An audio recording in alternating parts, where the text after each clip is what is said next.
to Hebrews chapter 11 as we continue through the book of Hebrews, looking at Hebrews 11 and looking at what we call the Faith Hall of Fame, or some call it simply the Hall of Faith.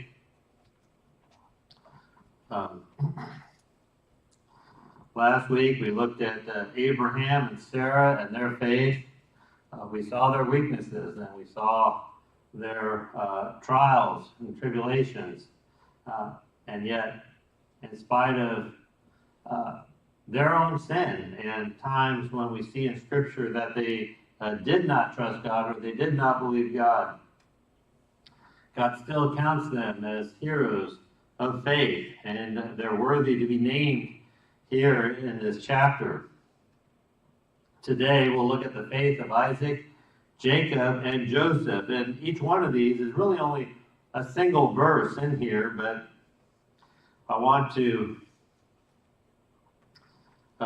really look at their lives and take some time to do a brief survey of each of their lives. So open your Bibles again to Hebrews chapter 11, looking at verses 20, 21, and 22. It says, "By faith Isaac blessed Jacob and Esau concerning things to come.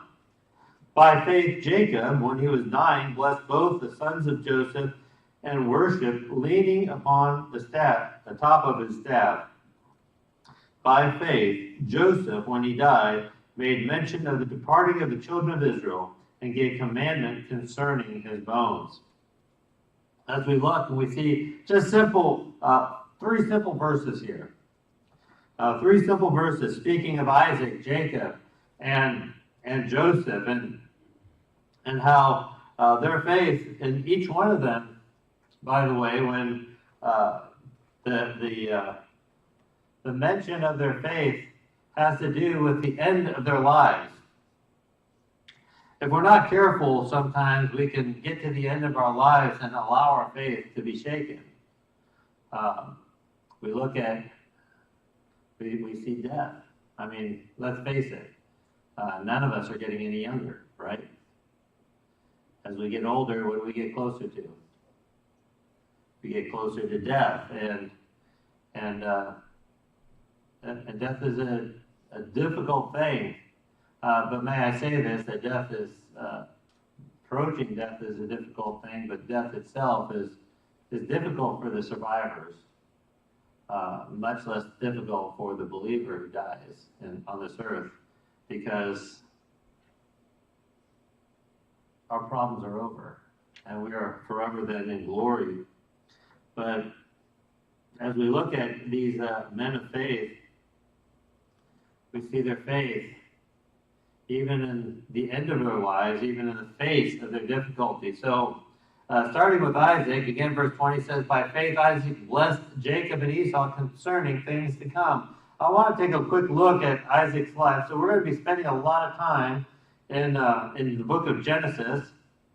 So turn to Genesis chapter 25. And we'll be doing just really basically a quick survey, not comprehensive by any stretch of the imagination, but just a quick survey of their lives. In Genesis chapter 25, verses 27 to 28, we're going to see some disturbing things about Isaac. In Genesis 25, verses 27 and 28 says this, "And the boys grew, and Isaac and Esau was I think I mixed up my verses here. Let's see. Oh yeah, that's it. "And the boys grew, and Esau was a cunning hunter, a man of the field, and Jacob was a plain man dwelling in tents. And Isaac loved Esau because he did eat his venison, but Rebekah loved Jacob." We see here that in the faith, this life of Isaac, we see Isaac really as a biased father. There's a lot of, when you have a lot of kids, I have 7 kids, my kids always like to speculate who's my favorite and who was my wife's favorite child.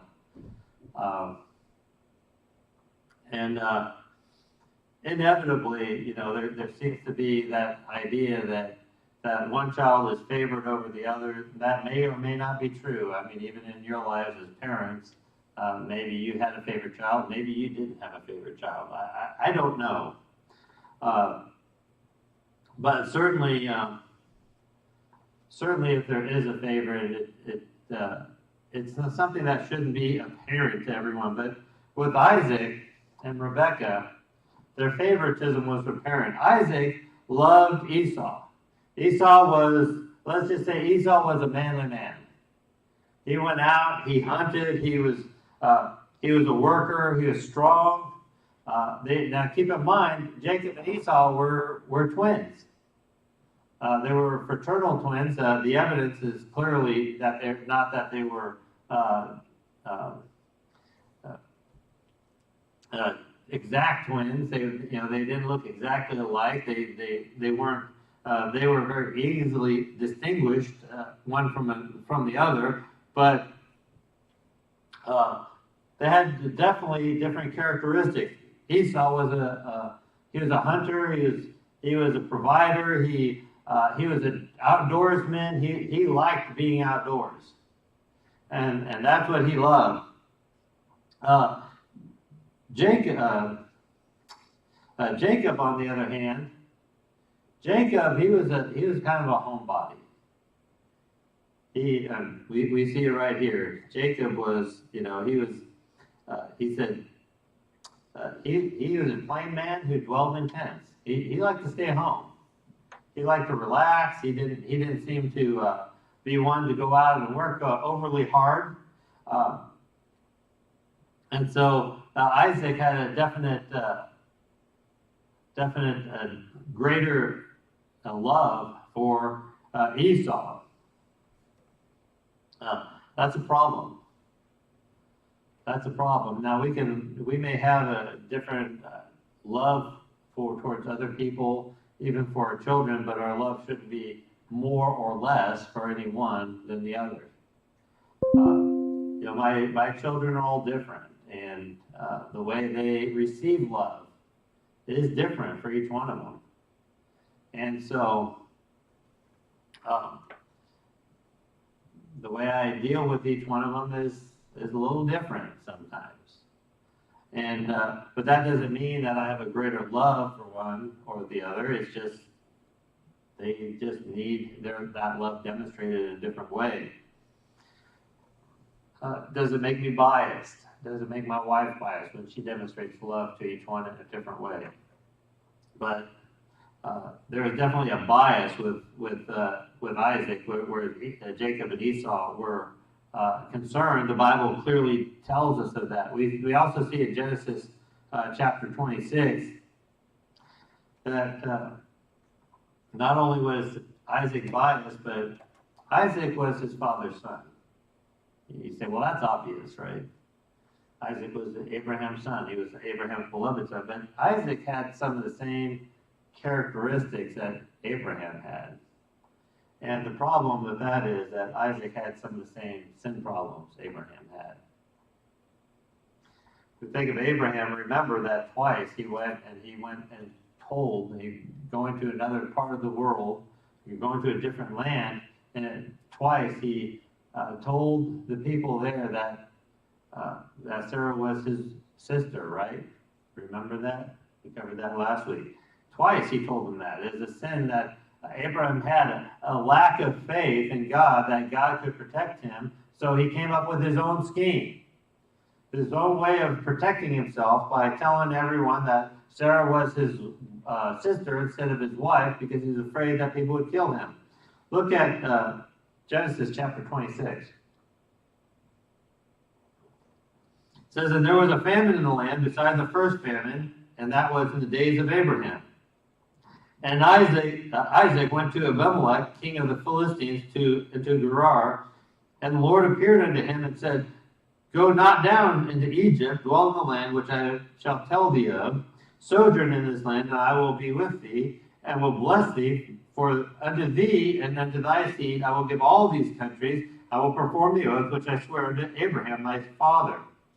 And I will make thy seed to multiply as the stars of heaven, and will give unto thy seed all these countries, and in thy seed shall all the nations of the earth be blessed, because that Abraham obeyed my voice, and kept my charge, my commandments, and my statutes, and my laws, and Isaac dwelled in Gerar. So we see a famine in the land, just like it was during Abraham's day. Isaac apparently planning on going to Egypt. God says, don't go to Egypt. You dwell in this land, and you're going to deal with Abimelech.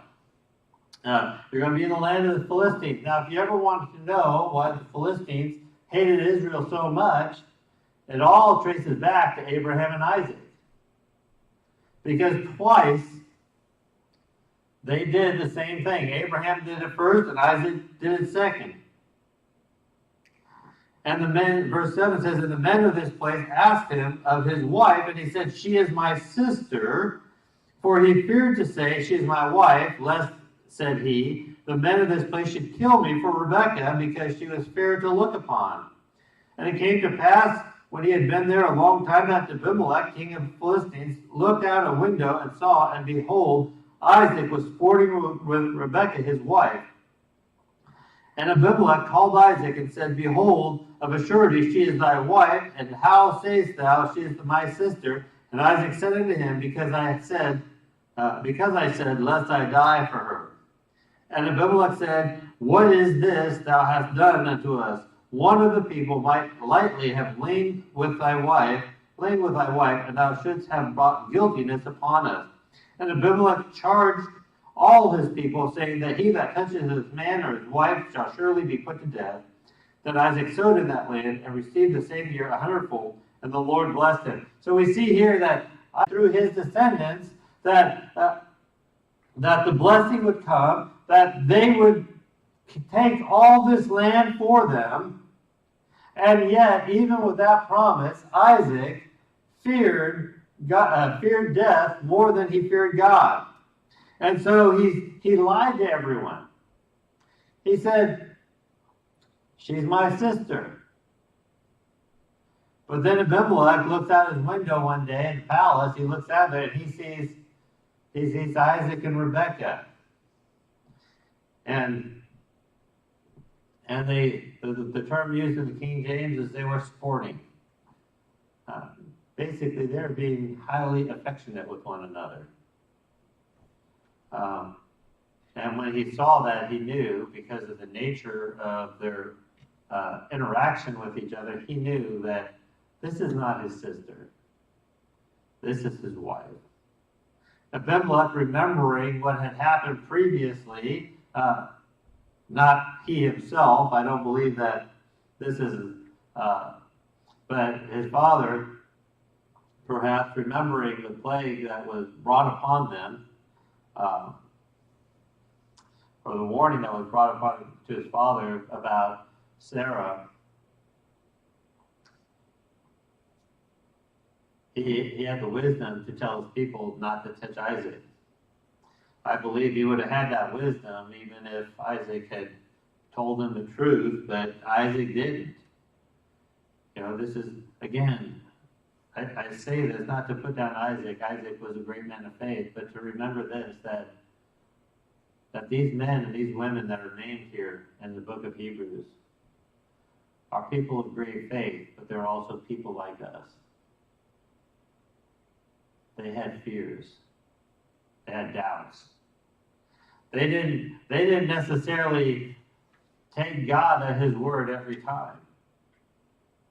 Have you ever failed to take God at his word? God says it's one thing and you just like, I just can't believe that. Well, this happens to great men and women of faith as well. There's not a great man or woman of God that you can think of that didn't have similar trials and tribulations to you, that didn't have the same crises of faith, that didn't fail at some point to take God at his word. But keep in mind that Hebrews says this, by faith Isaac blessed Jacob and Esau concerning things to come. We find that in Genesis chapter 27. in Genesis chapter 27,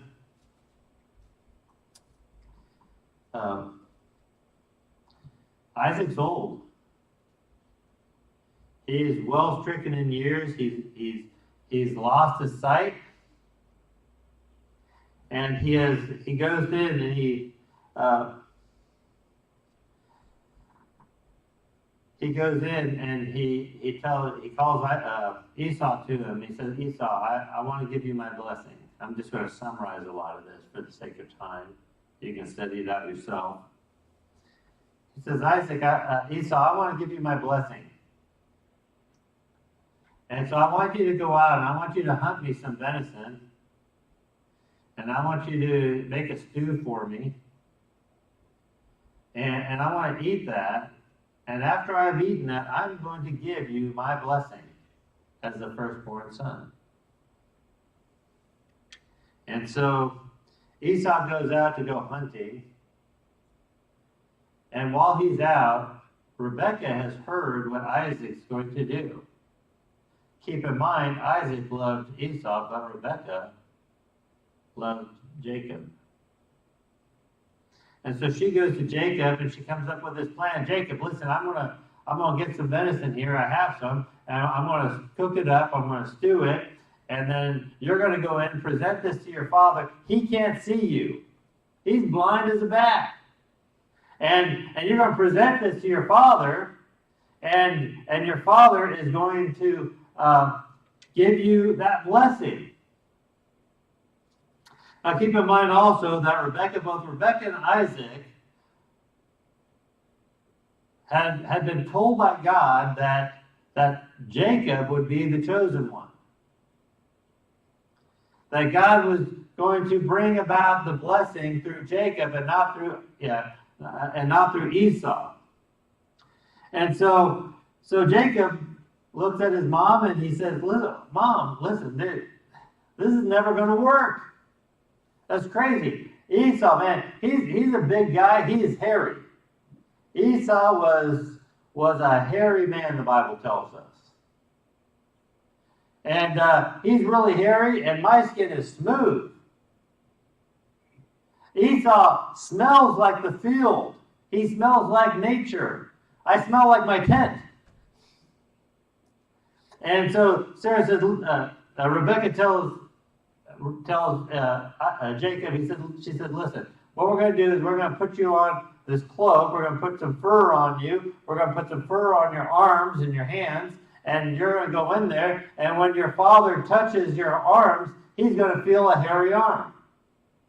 And when he smells you, you're going to smell like Esau. And so they go about that plan. And Jacob does what Jacob does. We'll be into Jacob here in a minute. And Isaac gives Jacob the blessing. And look at verse 20. Let's see here. In verse 24, it says, and he said, art thou my very son Esau? And he said, speaking of Jacob, I am. And he said, bring it near to me, and I will eat of my son's venison, that my soul may bless thee. And he brought it near to him, and he did eat, and he brought him wine, and he drank. And his father Isaac said unto him, come near now, and kiss me, my son. And he came near and kissed him, and he smelled the smell of his raiment, and blessed him, and said, see, the smell of my son is as the smell of the field, which the Lord hath blessed. Therefore God give thee the dew of the heaven, and the fatness of the earth, and plenty of corn and wine. Let the people serve thee, and the nations bow down to thee. Be Lord over thy brethren, and let thy mother's sons bow down to thee. Cursed be every one that curseth thee, and blessed be he that blesseth thee. So here it is, the end of Isaac's life. He calls for Esau to get the blessing. Jacob subverts that. He tricks his father, and his father gives him this amazing blessing that God will give him the dew of heaven and the fatness of the earth and plenty of corn and wine. He's blessing him with agricultural blessings. that there's going to be plenty for him.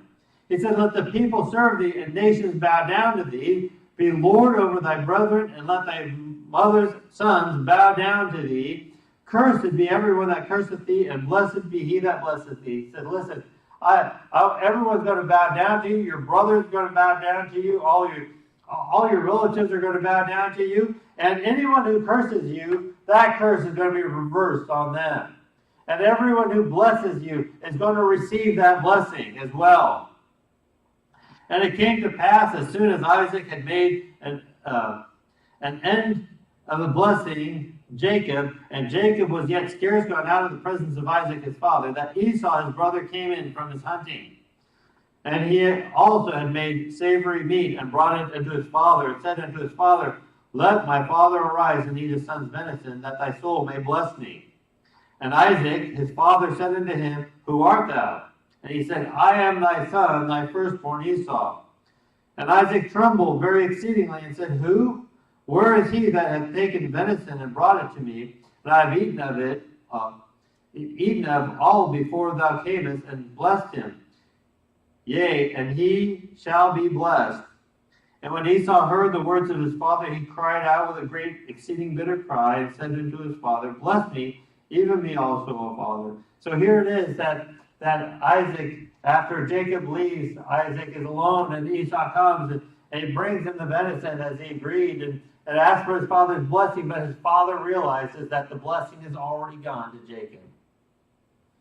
That's a one-time blessing. It's not something that can be given again. And now Esau is in turmoil. He wants his blessing. He asks his father for his blessing. And so Isaac, realizing that he has been deceived, he has a blessing for his son. Now, the blessing that Jacob received, he was prepared for. He put some thought into it. He said, this wasn't something that was spur of the moment. Even if it was spur of the moment for him to ask Esau to go get him some food and cook it up for him, and he give him his blessing, man, it takes a while to hunt, doesn't it? It takes a while to hunt. Then you have to you kill the deer. Then you have to skin it. You have to clean it. You have to portion it out. Then you have to cook it. This would be an all-day affair. The reason Jacob got away with it when Isaac asked him, well, how are you home so fast? Jacob said, listen, the Lord just blessed. I got something really quick. And so now Isaac, realizing he's been deceived, now gives this blessing to Esau. This is a blessing that he hasn't really had time to think about. It's a spur-of-the-moment blessing, but it is a tremendous blessing.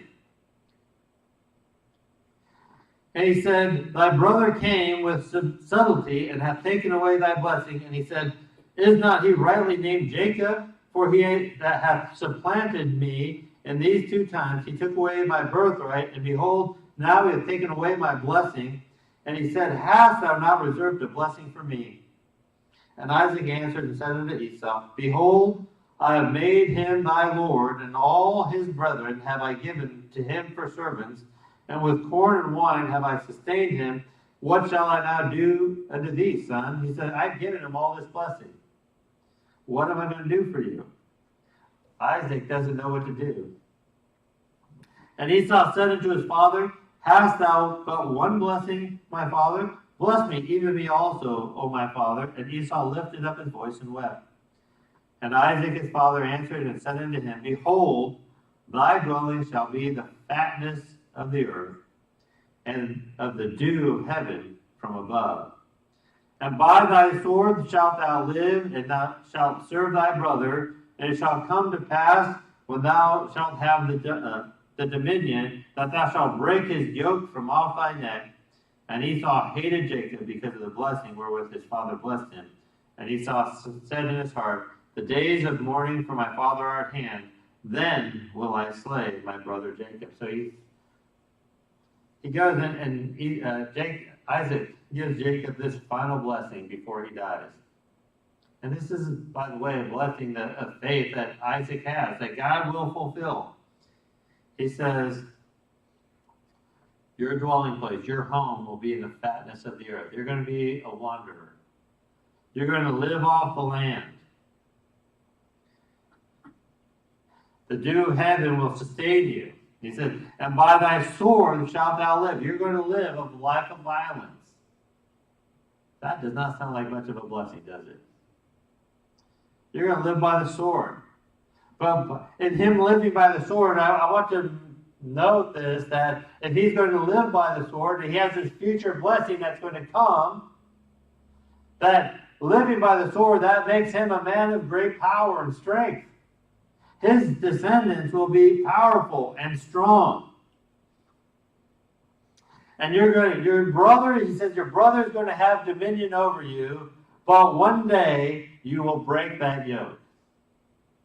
The dominion your brother has over you will not be forever.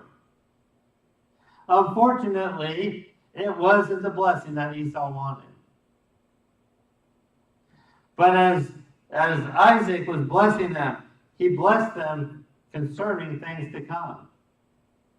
We don't know what blessing Jacob would have had. We don't know, quite frankly. There's no evidence in Scripture that Esau or that Isaac ever planned to bless Jacob.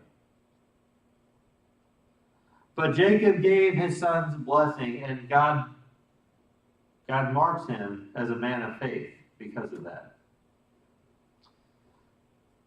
Hebrews 11 verse 21 says this, and you don't have to turn there. It says, by faith Jacob, when he was dying, blessed both his sons of Joseph and worshiped, leaning upon the top of his staff. So we have Jacob. Now here's Jacob, who is renamed Israel. And Jacob receives the blessing of God, receives the mention from God of his faith, again, as he's dying. Well, who is Jacob? Well, Jacob, first of all, was a man who was blessed of God from birth. Going back to Genesis chapter 25, Genesis chapter 5, verse 23.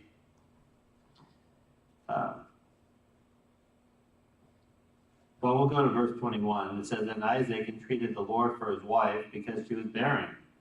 And the Lord was entreated of him, and Rebekah, his wife, conceived. And the children struggled together within her, and she said, if it be so, why am I thus? And she went to inquire of the Lord. And the Lord said unto her, 2 nations are in thy womb, and 2 manner of people shall be separated from thy bowels. And the one people shall be stronger than the other people, and the elder shall serve the younger. And so we see here that even in her womb, as Rebekah was struggling, and like these two, they were fighting right from the start, from before birth. Isaac and Jacob were struggling in the womb, and Rebekah was feeling that, and she inquired of the Lord, what's going on here? If these children are the blessing that you've promised to Isaac, if these are the ones that Isaac entreated you or begged you for, and you gave him, what is going on? Isn't that kind of the way blessings go sometimes? That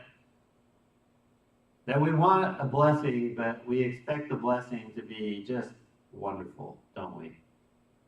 We expect the blessing just to be, rainbows and unicorns, and everything's grand and glorious. And yet, oftentimes, God's blessings come with struggles. And they come amidst the struggles. And God blessed Isaac and Rebekah with these 2 sons, and yet these 2 sons, even in the womb, were fighting against each other. And God tells Rebekah this, and this is where we see his blessing on Jacob. He said, 2 nations are in thy womb. There are 2 different nations growing here. You're going to be the mother of 2 great nations. They're going to come out of you, and one people will be stronger than the other people, and the elder shall serve the younger. He said, one of these 2 nations is going to be great and strong. They're going to be mighty. And one of these 2 nations, and the older is going to serve the younger. I want to note that oftentimes we look at it and say, well, one of them's stronger than the other, so that's going to be Jacob. Jacob's going to be stronger. But you should know this, that there's no time in history where Israel was stronger than the nation birth of Esau. Not one time. Esau was far stronger than Jacob was. And the nations of Esau, that sprang out of Esau, were stronger than Israel. The only reason that the elder served the younger is because God in his providence chose that. Israel's never been a mighty nation. Israel has been a nation that has been greatly blessed of God. And because of Isaac's blessing on Jacob, Israel is a nation whose blessing extended to those who blessed Israel.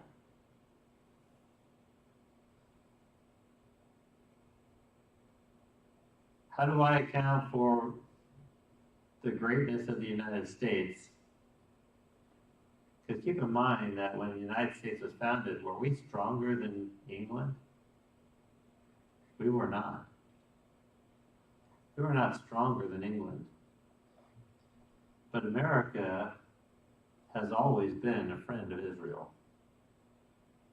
And I believe that because America has been a friend of Israel historically, God has blessed America. And just as a side note, it seems like America is getting less friendly towards Israel. Does anyone else notice that? And if we do that, God's blessing, I do believe God's blessing will be removed from us altogether. Jacob was blessed of God from the womb. But Jacob was also a manipulator. We saw Jacob's manipulation of Isaac. But even before that, Jacob manipulated his brother. His brother was mad because twice, Jacob usurped what was Esau's, Twice he did that. We saw the second time where he took Esau's blessing. The first time was much earlier. In Genesis 25, beginning of verse 29, says that Jacob sawed pottage, and Esau came from the field, and he was faint. Jacob was in his tent. He liked to stay in his tent. He apparently was a decent cook. And he made some pottage. He had some food. And he had it all cooked up. Esau had been out on a day of hunting. He was tired. He was exhausted. Hunting back then was not like hunting today. Today people go out and hunt. They get their little tree stand. They stick it up in the tree. They scout out for a while, see where the deer are. Then when hunting season starts, they get up in the tree stand and they wait for a deer to walk by. I hate that kind of hunting. I like to go out and I like to find the tracks and I like to track the animal. And I find it and then I get it and I kill it. But that's hard to do these days because of the way other people hunt. But that's how Esau hunted. He didn't just go find a tree stand, get his bow and arrow, and sit up there and wait for the deer to come. He would go out, he would spend the day tracking a deer. And you have to be smart about it. You'd have to make sure that he was always downwind from the deer, so the deer wouldn't smell him. He had to move carefully so that he wouldn't make noise. He had to figure out a way to get close enough to the deer to shoot it with a bow and arrow. And so hunting back then was not just an all-day affair, but it was an exhausting affair. Hunting could actually be a multi-day affair. If there were no deer in the area he was at, he would just follow and find out where they were and go. He couldn't really afford to go back home and then go back out. They didn't have cars back then. And so Esau comes back from the hunt, and he's tired, he's exhausted. And Esau said to Jacob, "Feed me, I pray thee, with some of the red pottage, for I am faint." Therefore was his name called Edom. And so Jacob comes, and Esau comes to Jacob. He says, "Listen, I want you to feed me. Give me some of that pottage. That smells pretty good. I've been out all day. I'm exhausted. I need something to eat. So give me some food." He says, and it says, and Jacob said, "Sell me this day thy birthright." Jacob's like, "Well, if you want some food, I'll give you some food. Just give me your birthright." Now, what is a birthright? The birthright is everything that Esau would have as the firstborn son. The firstborn son would get a double portion of the inheritance, so he'd get 2/3 of everything Isaac had. The firstborn son would receive the greater blessing. The firstborn son had privilege. And Esau looks at Jacob. He says, "Behold, I'm at the point to die." He said, "I am ready to die." Esau, for being a manly man, he was also kind of a drama queen. He says, "I'm about to die here. What good is the birthright if I die?" And so he says, "Listen, I'll give you my birthright. Just give me the pottage." And so Jacob gives him that. Now keep in mind that as Esau was blaming Jacob after the blessing, as he was blaming Jacob for that blessing actually did in fact belong to Jacob. That was Jacob's blessing because Esau gave it up. When he sold his birthright for this bowl of porridge, part of that birthright was the blessing. It should also be noted that Jacob, as part of his birthright, did not receive the 2/3 portion of his father's belongings when his father died. Esau got pretty much all of it because Jacob had to flee. And so as Jacob goes through life and all of his experiences, we're going to close with this. I'll finish up with Joseph next week. But turn to Genesis chapter 48.